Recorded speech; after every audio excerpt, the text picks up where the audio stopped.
আছো তোমরা? অনেক দিন পর আমি আবার এসে হাজির হয়েছি। আজ আমি তোমাদের বড় মার দর্শন করাবো।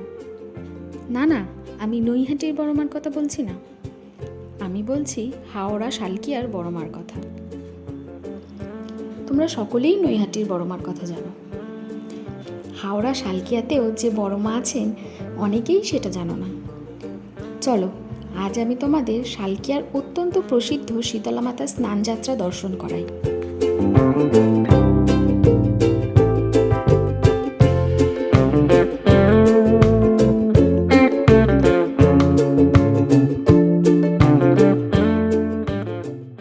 শীতলা মায়েরা 7 বোন।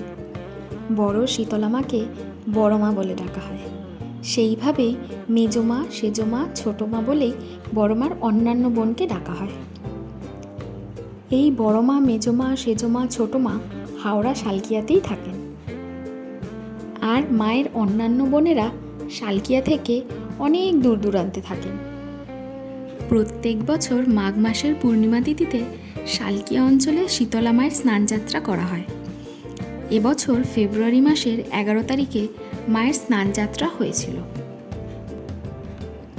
বলা হয় এই শীতলা মা প্রচণ্ড রাগী, তাই ওনার পুজোয় কিছু নিয়মাবলী আছে। যেমন ওনার পুজোয় যারা উপোস করবেন তাদের সকাল থেকে নির্জলা উপোস করতে হবে। উপোসীদের সেদিন সমস্ত জামা কাপড় নতুন পরতে হবে। আর হ্যাঁ, জামা কাপড়ে কোনো রকম কালোর ছোঁয়া যাতে না থাকে। প্রত্যেক উপোসীদের তাদের সাধ্যমতো গামছা বা টাওয়াল কিনতে হবে। পুজোর দিন সমস্ত শালকিয়াবাসীরা নিরামিষ খাবার খান। এমনকি বাজার দোকানেও কোনো রকম মাছ বা মাংস, ডিম পাওয়া যায় না। আর উপোসীরা সকাল সকাল উঠে গঙ্গা স্নান করে। তারপর অনেকে মানসিক করে ডন্ডি কাটে। পূর্ণিমা পড়লে সমস্ত মায়েরা মন্দির থেকে বেরোয়। তখন উপোসীরা নতুন বস্ত্র ধারণ করে গামছা সাথে নিয়ে খালি পায়ে মাকে কাঁধ দিতে বেরোয়। এই দিন প্রত্যেক মাকে পুরো শালকিয়া ঘোরানো হয়। মায়েদের সিংহাসনে বসিয়ে সিংহাসনের চারিদিক থেকে বাঁশ বেঁধে পালকির মতো করে বের করা হয়। আর উপোসীরা যে যার মতো করে মেন রোডে দাঁড়ায়। তাদের সামনে থেকে যখনই মায়ের সিংহাসন নিয়ে যাওয়া হয় সেই সময় তারা মায়ের সিংহাসনকে যেই বাঁশ দিয়ে বাঁধা হয়েছে সেই বাঁশটাকে কাঁধে ছোঁয়ায়। এই দিন মায়েরা তাদের বোনেদের সাথে দেখা করে। ওই দেখো, দুটো মা একসাথে কিভাবে দেখা করছেন। এ এক অদ্ভুত দৃশ্য, তাই না?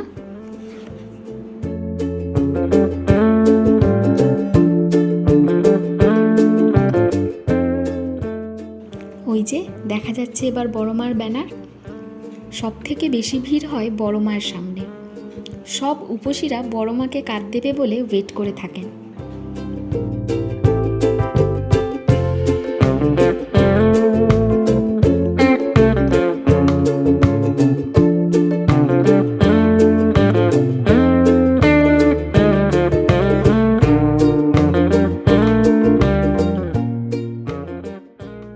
ওই দেখো, এবার বড় মা আসছেন।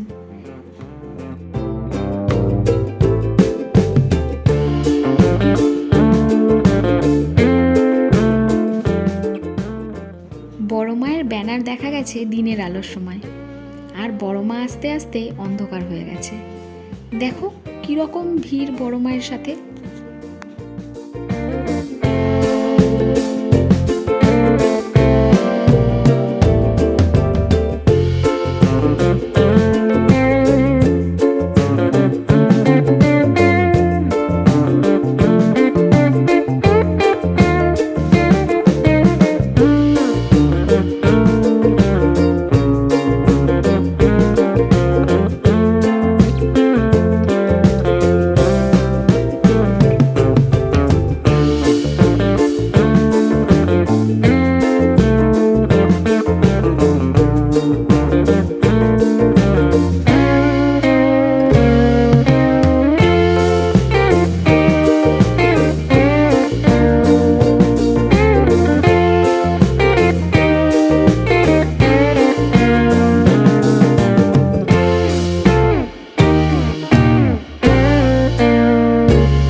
কি 100 টাকা এটা ফুলদানি।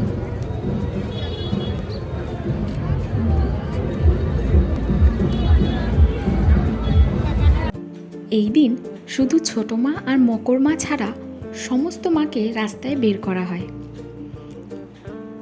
তারও আবার এক গল্প আছে।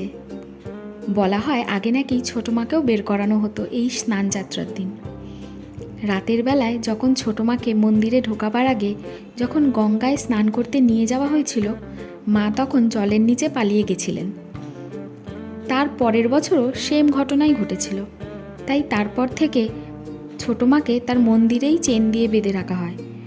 তাই ছোট মাকে আর মন্দির থেকে বের করা হয় না। তবে সব মা প্রত্যেক বছর ছোট মায়ের মন্দিরে যান তাদের বোনের সাথে দেখা করার জন্য।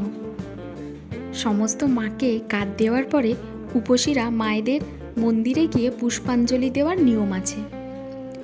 ওইখানে চরণামৃত খেয়ে বাড়ি এসে ফলাহার বা সাবু মাখা খাওয়া যায়। তার পরের দিন 16 আনা পুজো দিয়ে পূর্ণিমা কাটলে তারপরে ভাত খাওয়া যাবে। এই হলো উপোস করার নিয়ম। মা কোনোদিনও কাউকে খালি হাতে ফেরান না। এই রকম নিয়ম মেনে নিষ্ঠাভাবে মায়ের উপোস করলে মনস্কামনা পূরণ হবেই। তোমরাও যদি মায়ের স্নানযাত্রা দর্শন করতে চাও তাহলে মাঘ মাসে পূর্ণিমার দিন আসতে পারো। আবার কেউ যদি স্নানযাত্রা ছাড়া অন্য দিনেও আসতে চাও তাহলে মায়ের মন্দিরে আসতে পারো।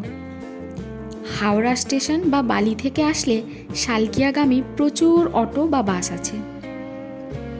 আর কেউ যদি শোভাবাজার লঞ্চঘাট হয়ে আসতে চাও তাহলে লঞ্চ পেরিয়ে বাধাঘাটে এসে প্রচুর টোটো পাবে বড়মার মন্দিরে আসার। তোমাদের আমার ভিডিওটি কেমন লাগলো অবশ্যই জানিও। তোমাদের যদি মনে হয় আমার ভিডিওতে কোনো ভুল ত্রুটি আছে অবশ্যই কমেন্ট বক্সে জানিও। আমি পরের ভিডিওতে সেই ভুলগুলো সংশোধন করার চেষ্টা করব। আর ভিডিওটি ভালো লাগলে একটা লাইক করে দিও ও চ্যানেলটিকে সাবস্ক্রাইব করে দিও।